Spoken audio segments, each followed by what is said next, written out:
All right, we're going to continue on with the presidency now. Let's talk about the president in connection with some other bodies. So what about working with Congress? The president is a lot of times referred to as the chief legislator because um, a lot of the agenda going through Congress is being pushed by the president. And there's a whole political game unfolding between the two branches, the executive and the legislative branch, as to who can dominate the agenda, especially when they're from opposing parties. If they're from the same party, then usually they'll work together on most things. But that's really kind of one of the big things with the success of a president is how well they work with Congress, especially when it's controlled by the other party. Traditionally, Congress has been more concerned with domestic affairs, and the Constitution sets it up that way. You know, the spending bills and making a budget. Since so many things with domestic matters like entitlements, for example, are connected to money, Congress has the power of the purse, and therefore they dominate domestic affairs. The president, on the other hand, has a lot of foreign policy powers, like making treaties and waging war. And so the presidents throughout history have been more concerned with foreign affairs. However, I can give you a ton of examples of presidents who are the exact opposite on these things. President Obama, for example, was much more concerned with domestic affairs than he was with foreign policy affairs. Approval ratings play a big role in all this. When the president has high approval ratings, he's got a ton of leverage over Congress, no matter who's in power in Congress. If the opposing party is in control of Congress, either in one chamber or both, if the president has high approval ratings, he can basically say, look, my agenda and me, myself, are popular, and therefore, if you want to be in good political positioning, you should do what I want. Because if you go against a popular president, then that means you're doing things that may be deemed unpopular, and as a member of Congress, you got to get yourself reelected. So high approval ratings always provides a president with leverage. Unfortunately for presidents, it's rare that they are in a good approval rating position. Most presidents are in a low approval rating position, which creates a situation that's the opposite.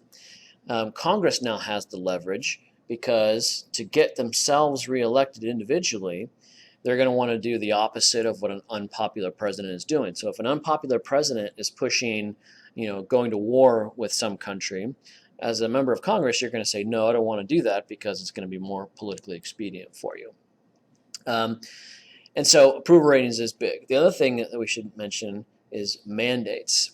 The president oftentimes has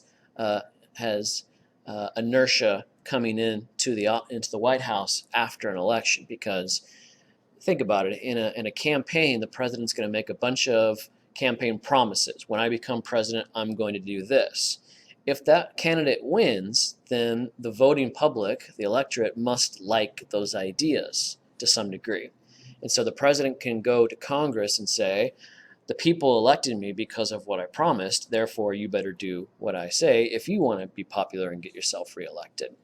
The thing about mandates, though, is you have to win an election thoroughly. The stronger your victory in the election, the more of a mandate you have.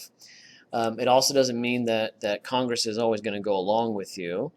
And the mandate tends to fizzle out pretty quickly within the first few months of a presidency. And so that's why you'll see presidents working very rapidly in the first few months, especially upon being elected for the first time, because they feel like they are equipped with a mandate from the electorate.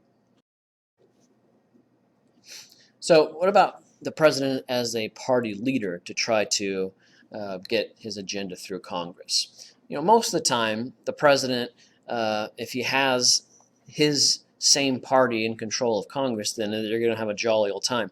The founding fathers envisioned the big fights being between the branches of government. And the way it has really turned out is that parties are up against each other. So nowadays we're thinking of ways where the minority party can check the power of the majority party, and we don't really think in terms of Congress and the president fighting each other, especially if they're from the same party, because they're usually going to get along and have the same policy goals. Sometimes they don't, though. Sometimes the president has a hard time mobilizing members of his own party because you have to remember they have to answer to their own constituents. and they may very well be in an area that doesn't always agree with the president. And so the president has to figure out a way to entice them. And so, everything from invitations to dinners or rides on Air Force One, he can even offer his coattails. This is probably one of the big things the president can do. Um, if you're a member of Congress and you're up for election, the president can come and campaign for you. But this only works as long as the president is popular, because you can ride his energy and his popularity by grabbing onto his coattails, and he can take you with him. But if he's unpopular, then that doesn't work at all. And in reality, you want the president as far away as possible if he's unpopular. You don't want him campaigning for you. And a lot of times what you'll see is the president bribing members of his own party. He'll do that with members of the other party as well. And so here we see things like pork barrel spending and earmarks and bills to kind of bribe members of Congress to go along with something, even if it might not go over that well with their constituencies, or may put a barrier in front of their reelection. There's a price for everything, and so that's the president's ability to kind of do that helps him out. What about the president dealing with the opposing party? This is really the dividing line between the great presidents and the okay presidents, or even miserable presidents. The ones who have been able to figure out ways to work with the other party are the ones who we remember as being very successful. Think Reagan, think Clinton. These guys had the opposing party in power in Congress virtually the whole time, and they were able to make compromises. And to put your finger on how exactly you do that, it can be a little bit difficult.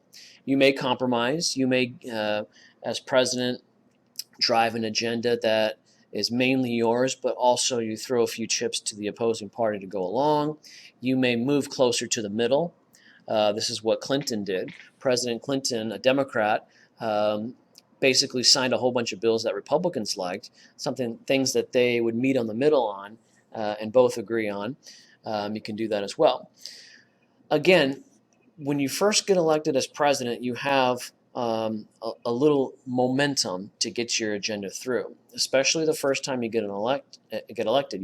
You're equipped with your mandate, most likely, and you also have what people refer to as the honeymoon period. And we use this term when you do have an opposing party in control of Congress. They're going to give you the benefit of the doubt. This is just kind of a thing that is tradition in American politics. For those first 3 months, even if you completely disagree with the president on a policy goal, you're going to go along with them just to give them the benefit of the doubt, show good spirits. As cutthroat as politics is, it seems ludicrous that they would be this soft, and just because it's the first 3 months. But that's kind of the way it goes. And, up to a point. They're not going to give away everything, but as president, you definitely have more flexibility with the other party in that honeymoon period in the first couple of months in office.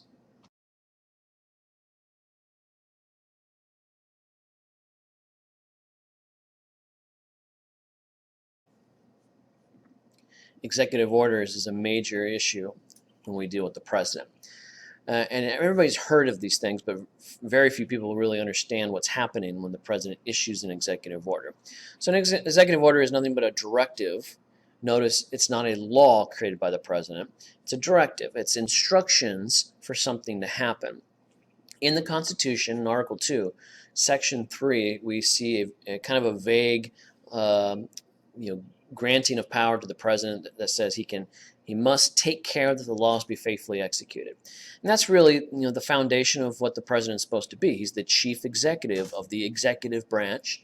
Their job is to make sure the law is being executed or put into action.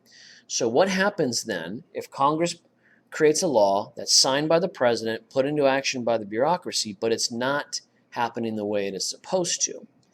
This is where, at least on paper, how an executive order works. When the law isn't being enforced the way it's supposed to, then the president can issue an executive order to clarify or redirect resources or personnel to make sure the law is being enforced the way it's supposed to.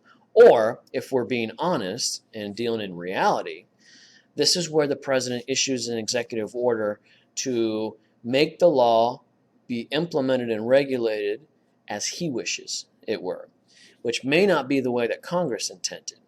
But you got to remember, we have checks and balances here. Congress writes the laws, the president and the bureaucracy execute the law. It's kind of up to them on how that exactly happens. In good spirit, they're going to do it the way it was intended, but that rarely is the case, especially when you have multiple parties involved. So there begins the big gray area on executive orders. When is it making sure that the law is being enforced, and when is it a political move by the president to make things happen the way he wishes? And so we have a famous case, Youngstown Sheet and Tube versus Sawyer. And this is where the Supreme Court kind of defines what are the limitations of an executive order. In this case, Truman issued an executive order that was struck down as invalid because he was attempting to make a law instead of just clarifying or making sure a law is being implemented. And so basically what happened here is the Supreme Court sent a message to the executive branch: keep your executive orders under control, but it doesn't really go too far in cleaning up the gray areas. And so to this day, we see the presidents trying to gain political power through executive orders, while at the same time kind of going through the facade that they are, reinforcing existing law. And this is kind of the backfall for a lot of presidents, in particular President Obama, who proved to be unable or unwilling to work with Congress to get their agenda through the legislative process, and so instead resorted to executive orders. You got to remember, executive orders are not as strong as laws, because as soon as a president leaves office, that executive order can be reversed by the next president pretty easily. It's kind of the same thing as we see with executive agreements. Instead of going all the way for a treaty, you do what's politically easy by issuing an agreement, but it goes out the window as soon as you leave the White House. And so a lot of times executive orders are temporary. A lot of times the courts will step in and say, you can't do that. That's beyond your executive power, and they throw them out anyways. So there's a lot of politicization going on with executive orders. So some famous examples: the Emancipation Proclamation was more or less an executive order by Lincoln. Japanese internment, which was issued by FDR in the middle of World War II, is probably the most infamous of all of the executive orders. Clinton issued some executive orders dealing with the Kosovo War in the 90s. And of course, President Obama in more recent times issued executive orders on lots of different things. And it kind of became his forte, working through executive action. And sometimes those orders were struck down pretty quickly by the courts. At other times, they were tied up in political discussions, and by the time he left office, it was a moot point. All right, the president is the commander-in-chief, by far his most lofty power. Constitutionally, under the original document, it's Congress's job to declare war. It's the president's job to wage war as commander-in-chief. Over time, this has been reversed through the War Powers Resolution. Now, and since we don't declare war anymore for various reasons, it's really the president who decides when we're going to war, and it's the Congress's job to either say, yes, we're going to pay for it, or no, we're not going to pay for it. But this antiquated notion of declaring war is kind of out the window, and now war, we don't really declare it at all, and the nature of war has changed as well, and so it's much more of a gray area now with the president being commander-in-chief. We got to remember, it's not always about war. The president may use the military to do the exact opposite of making war, which is to keep peace. In fact, usually this is what the military is doing. So we see that a big chunk of President Clinton's foreign policy was actually trying to maintain peace in all these various war-torn areas. But at other times, it may be to put down uprisings, like we saw with Washington putting down the Whiskey Rebellion, attacking threats, which is not to necessarily say making war, but to taking out threats before war starts. The Bush doctrine of President Bush was famous for this, or infamous, depending on what side of the aisle you're on. So here's the aforementioned War Powers Resolution. We don't really declare war anymore for two main reasons. The first reason is that we have nuclear weapons. And so, especially during the Cold War, we learned that you can't sit around waiting for Congress to negotiate whether we should go to war or not, because in that time, 7 nukes could have gone off. And so for that reason, we don't declare war. And nowadays, the enemy is most likely going to be terrorists. And so who are you going to declare war on? They're not a country. They don't wear a uniform. They don't follow international rules regarding war. And believe it or not, those exist.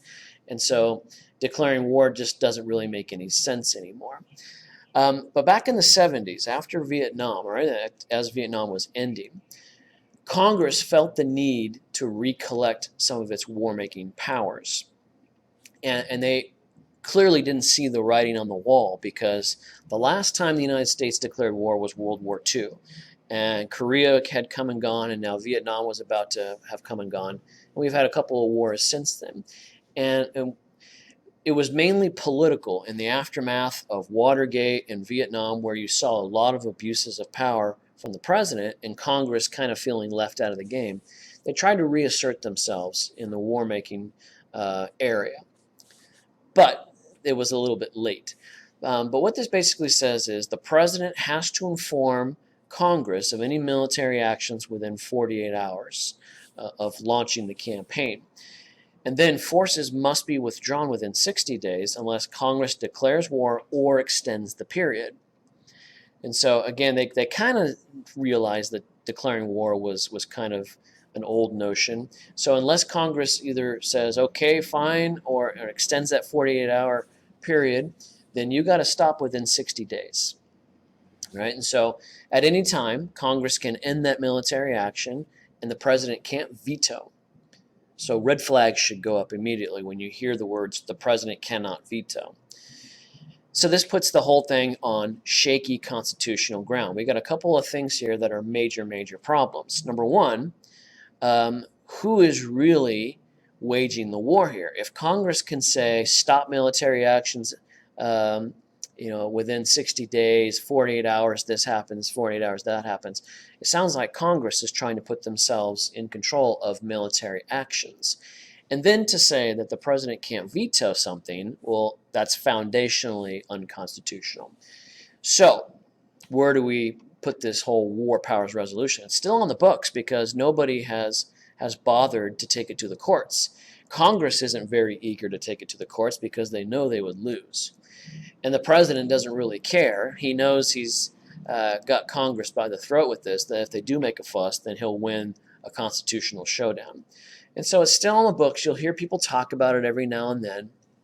But, really what the letter of the law says, it's really turned the constitutional war-making balance of power on its head, because now it's presidents declaring war and Congress kind of waging war, if we went by what this actually says, which is not. So really nowadays it's the president decides when we go to war, and the president wages war, and Congress more or less approves by either agreeing to pay for the operation or not. But imagine you're a member of Congress and we are now at war. Are you going to say, no, I'm not going to spend money to protect our people in uniform at any cost? You're not going to say that.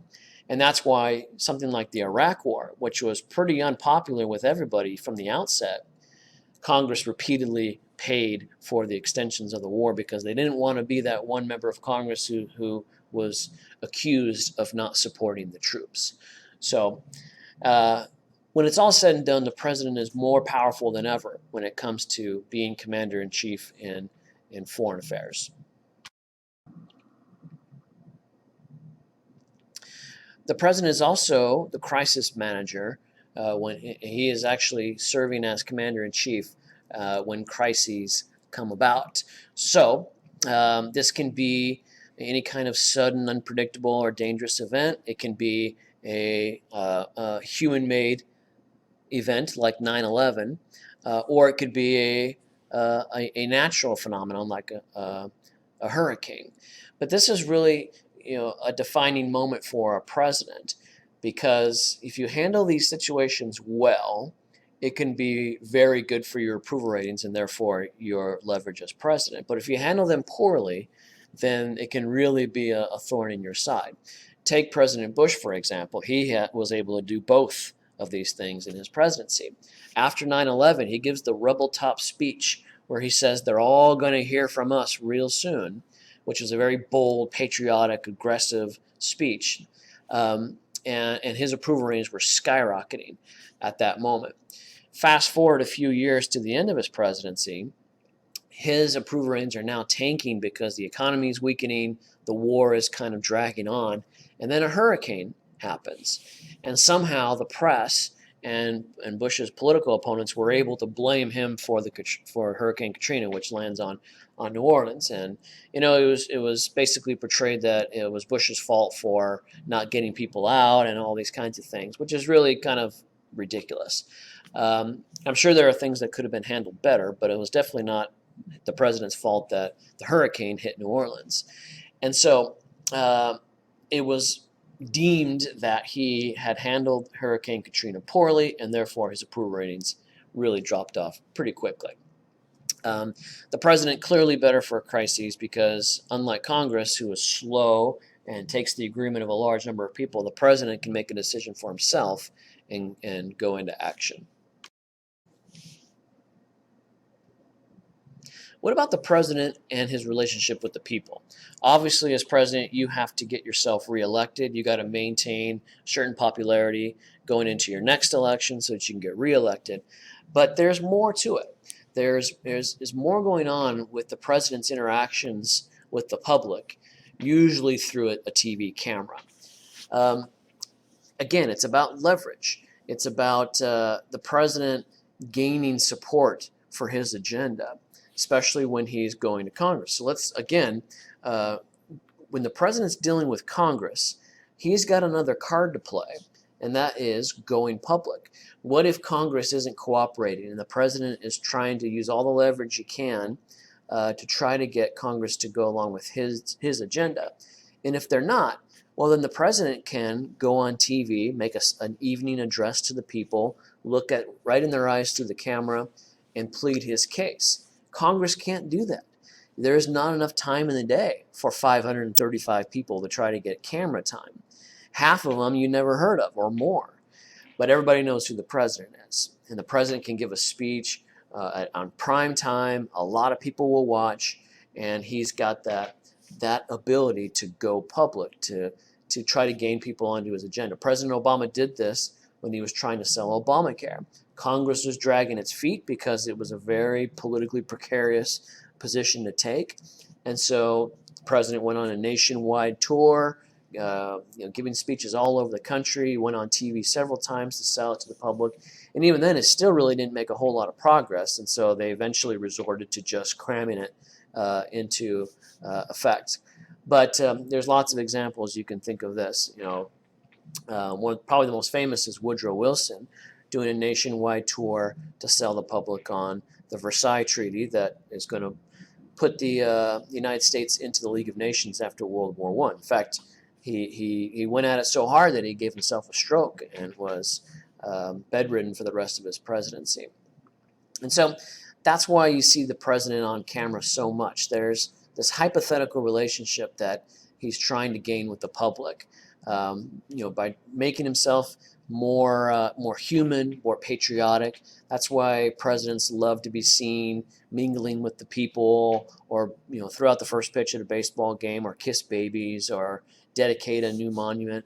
All these things are feeding that relationship between he and the public, so that when he does need the public to put pressure on Congress or put pressure on their governors or state legislators to do certain things, then he's got that card to play after he's built that relationship. One more look at approval ratings here, not in the context of leverage on Congress, but just the fascinating historical trends with the statistics of approval ratings. Presidential approval ratings are important, but presidents rarely even have a 50% rating, which is pretty staggering.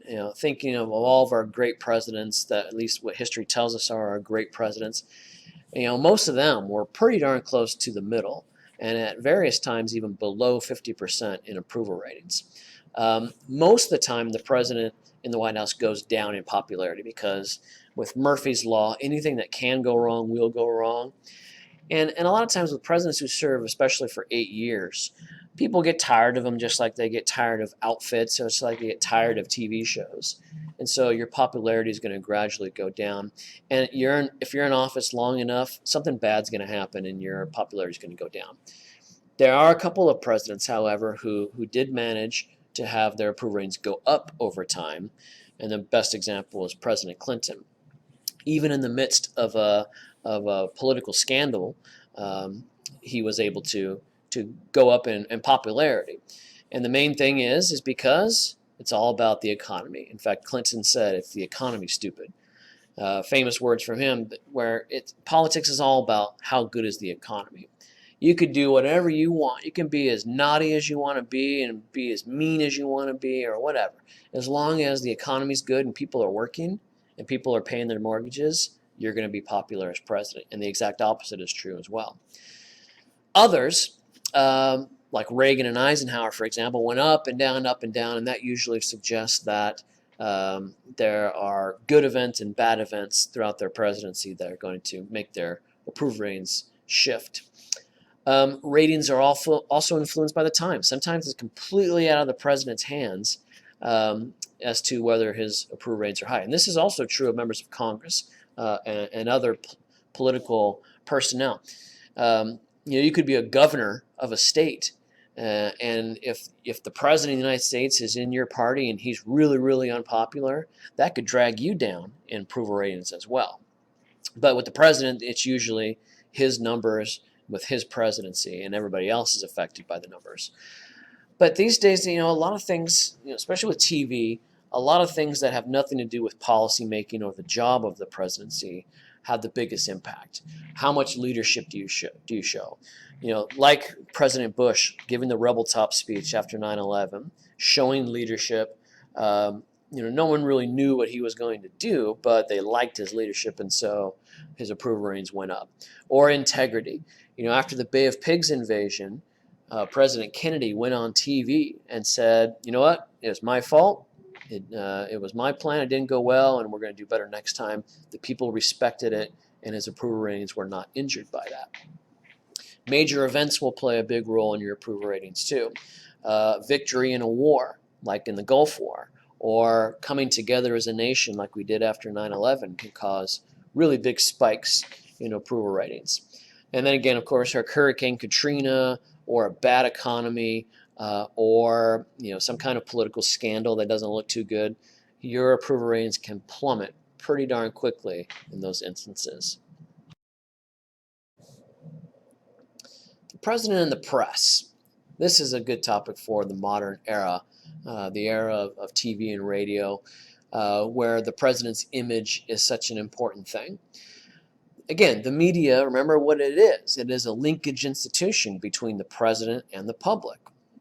And they're also there to kind of interpret and analyze his policy and keep the public informed. But there is that connection between the people and the president, and the media is a way that people voice their opinions. And so we can't lose sight of that. A third of the White House staff is constantly monitoring the media because it is that important. So we've got a press secretary that gives daily briefings, with the press every single day. The president's doing this today. When they take questions, they kind of deflect problems, and they're trained to do this in an expert way, because you can put the president up there, but what happens if someone asks a tough question and the president fumbles it and says something silly? That's why, even with a good speaker like President Obama, they tended to, over time, have less and less of those press conferences because eventually they're going to say something they shouldn't say. But most of the time, the press covering the president is doing a body watch. The president did this today. The president kissed a baby in the garden today. The president's going to Iraq today, and the president is planning on a speech that's going to unveil a new plan this and that. So what is the president doing today? There are beats at the White House where every major news network is going to have somebody on the scene, and if you watch the news, they'll switch out, to on location and such. The White House correspondent will give the report of what's going on that day, and so that's kind of the relationship between the press and the president. The press loves a good story, and so they're going to try to portray the president in a certain way as to get the best story. And so, with President Obama, the press has made him more almost like a messianic figure, that he's larger than life, and he's so amazing, and so they love to present him that way. Clinton was obsessed with sex, and so because of the Lewinsky scandal and his other sex scandals, everything about Clinton surrounded his sex life or his alleged sex life. George W. Bush was supposedly stupid, and so every time he would say something or do something, he would be portrayed in that way. And it's kind of low-level entertainment for the media to do that, but it sticks with the public, and it creates a narrative that the public can follow along. The media, unfortunately, also is going to emphasize the negatives about a presidency, even with things that are not all that great for their guy. Remember that the media, by and large, is left-leaning, so they do like Democrats more than Republicans. But even Clinton, once Clinton was a lame duck, man, they let him have it as far as his scandals and his morality. They always hated Bush, and so they would always harp on the bad economy and a war that was dragging on too long. And to a certain degree, Obama's scandals were talked about, although they were a little more limited in their criticisms of him for various reasons that we could speculate about. But what we can definitely agree on is that the press is there to entertain. They're trying to make a political drama out of covering the president. But at the same time, the president needs the press. Remember, he needs to go public, and so he needs those cameras, and he needs them to cooperate with him. So he has to be cordial with the press. And at the same time, you don't want the president talking too much to the press because they'll say something stupid. One of the famous stories with Reagan, in order to keep him from having to field questions from the press, was that they always had the helicopters engines on, or they always had Air Forces One's engines really blazing so that he could pretend he couldn't hear the questions or something like that. So that's kind of the game of the president and the press.